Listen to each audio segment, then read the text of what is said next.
एक इलेक्शन की भरपूर एक्सरसाइज कर रहे हैं। टिकट होल्डर्स को जिन्होंने एप्लीकेंट्स को मिल रहे हैं और हमारा पिछला तकरीबन 3 हफ्ते इसी काम में गुजरे हैं। आइंदा अभी 3-4 दिन और भी या शायद मुमकिन है उससे भी ज़्यादा इस काम में गुजरेंगे। तो बड़े अरसे के बाद, बड़े वक्फे के बाद हम सब इस तरह से आपके सामने बैठे हैं। तो वक्त बहुत उसमें बड़ा उतार चढ़ाव आया, मुश्किल वक्त भी आया, हुकूमत के बाद फिर मुश्किलात भी बहुत आईं और सब कुछ आपके सामने है। एक पूरी कहानी है वो, जिसको रोज़ रोज़ बयान नहीं किया जा सकता, लेकिन इस सारे प्रोसेस से हम गुज़रे हैं और फिर आज यहाँ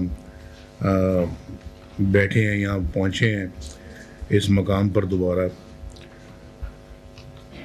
हमने तो जो हम पे गुज़री सो गुज़री, लेकिन जो मुल्क पे गुज़री है उसका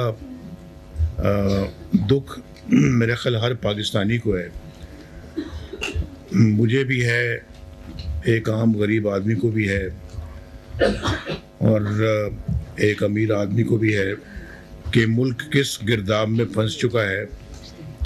और आपको मालूम होगा कि जब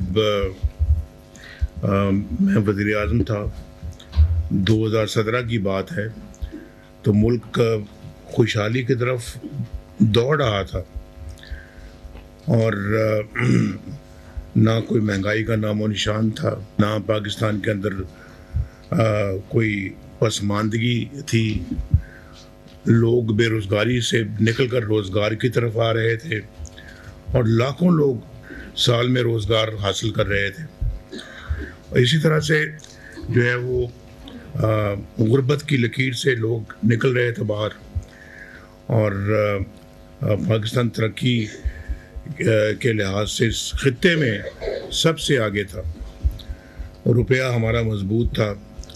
ये जो रोज़ आप अखबारों में पढ़ते हैं या टीवी पे सुनते हैं कि डॉलर फिर महंगा हो गया, फिर महंगा हो गया, फिर महंगा हो गया, 4 साल डॉलर एक पैसा भी महंगा नहीं हुआ और रुपया बिल्कुल अपनी जगह पे बरकरार रहा।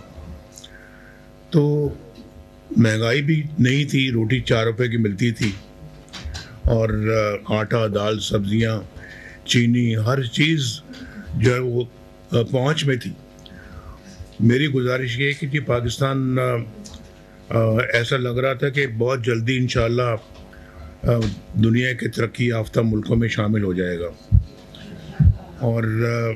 और इस खित्ते में मैं आपको फिर बता रहा हूँ कि सबसे आगे हम थे।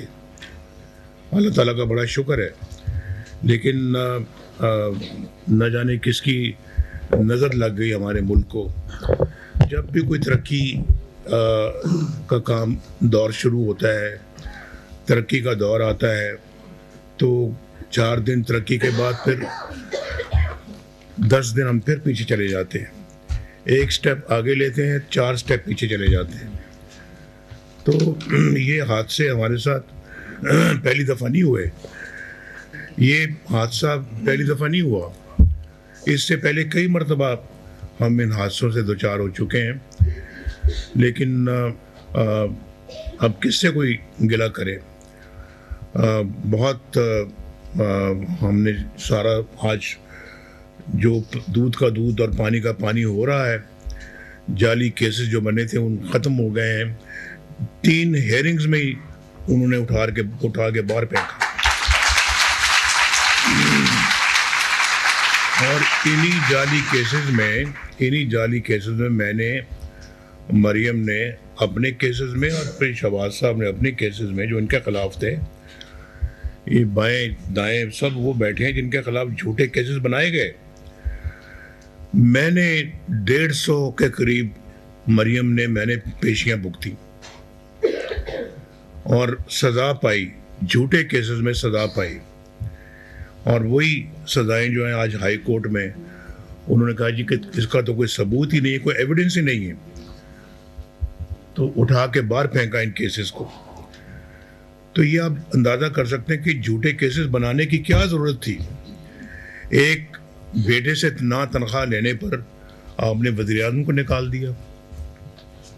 ये कहाँ होता है? दुनिया के कौन से मुल्क में ऐसा होता है? मुझे कोई नाम बता दे कि किसी मुल्क में ऐसा होता है। लेकिन यहाँ हुआ और आपने सबने देखा। और आज कहाँ गई वो सजाएं?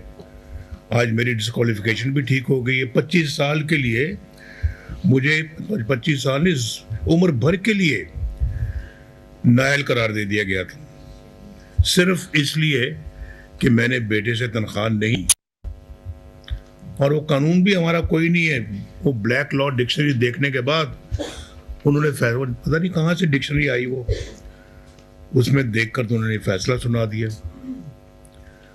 ये तो कहाँ होता है कि एक इलेक्टेड 25 करोड़ अवाम के एक इलेक्टेड प्राइम मिनिस्टर को ये इस तरह के बंदे बैठ के 4-5 बंदे बैठ के तो उसको घर भेज दें, वज़ारत उज़्मा की कुर्सी से उतार दें। ऐसा तो नहीं होता, ना होना चाहिए। यही वजूहात हैं कि हम आज बिल्कुल उस मकाम पे खड़े हैं जो कि दुनिया में शायद हमारे जैसे चंद ही और मुल्क होंगे। यानी कि दुनिया की अपना ममालिक की फहरिस्त देखें, आखिर में हम हैं।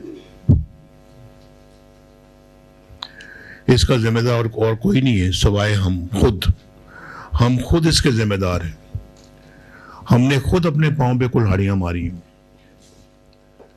वरना आज ये मुल्क तो न जाने कहाँ पहुंचा होता। हमारे इर्द गिर्द के ममालिक चांद पे पहुंच गए हैं और अभी हम जमीन से नहीं उठ रहे।